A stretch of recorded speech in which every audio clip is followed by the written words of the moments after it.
I want to transition to education, and before talk to us about.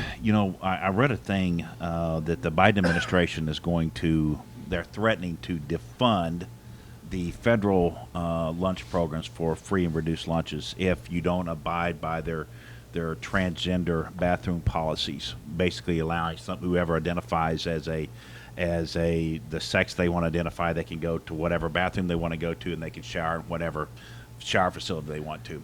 Talk to us about what the state legislature's done in Oklahoma, and where that bill stands right now, and what we can see in the future on that. So it's law in the state of Oklahoma, and it's so much common sense. Like it blows my mind how you could be against this. Here's all the law says, in layman's terms. Mm-hmm. And again, we're talking about children. We're not talking about adults. Yeah, we're talking about kids. Yeah, people that are under the age of 18. Children. Yeah. Mm-hmm. If you're a boy, use a boy's bathroom. Mm-hmm. If you're a girl, use a girl's bathroom. If you are confused, or if you have gender dysphoria, if you are XXY, or if you just don't feel like using one of those two bathrooms for any reason, use the unisex single-service use bathroom. That's it. That's how common sense it is. We're not saying that people don't have value. Like, we can disagree with people, hate the sin, love the sinner. We're not saying these people don't have value. We're not trying to say that. We're just saying boys are going to use the boys' bathroom. Little girls are going to use the little girls' bathroom. Mm-hmm. And if you associate or identify or don't want to use one of those two, use the single-service unisex bathroom. It's like the single stall, the door that can lock. Yeah, yeah. And if a school doesn't have the resources to have the single service, the state will pay for it. There's a program out through the Department. Okay, so they could get grants for it. Yes. Okay, that seems reasonable to me. That is. I'm just saying. Hello.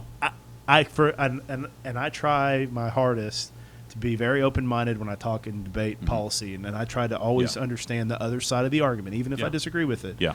For the life of me, this is the one that I'm like, this is what you're hanging your hat on, Democrats. Yeah. Well, and tell us what's happening as far as what's the federal government done to us? I know I've just read the thing about the Biden administration that's going to reduce. They're threatening to. I don't think they've done it yet, obviously. But whatever blowback have you gotten from the state level or from the federal government? Any at all?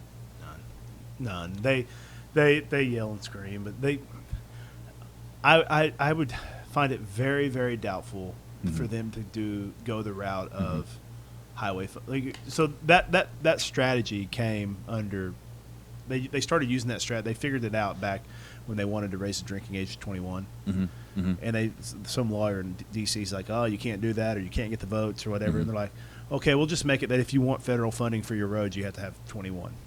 Well, then within a year, every state was like, okay, we'll do that. I gotcha. The man with the gold makes the rules kind of thing. Yeah, I gotcha. And that's how they circumvent the constitutionality of some of those issues. I gotcha. Here's why I don't think they'll do that with the free politically. It's got to be unpopular, but I don't know. with which part? for the Democrats, if they're gonna take federal lunches from poor kids in Indiana. When you have 91% federal reduced lunch programs in a lot of our school districts, and we're gonna target those minority babies and our American Indian kids. I mean, they're not really? Going to do it. I don't think they will. I think they're trying to saber rattle, and again though, this is what's so crazy about the modern Democratic Party is, and again, and I'm not just picking on them. Republicans, we have our issues too. Yep.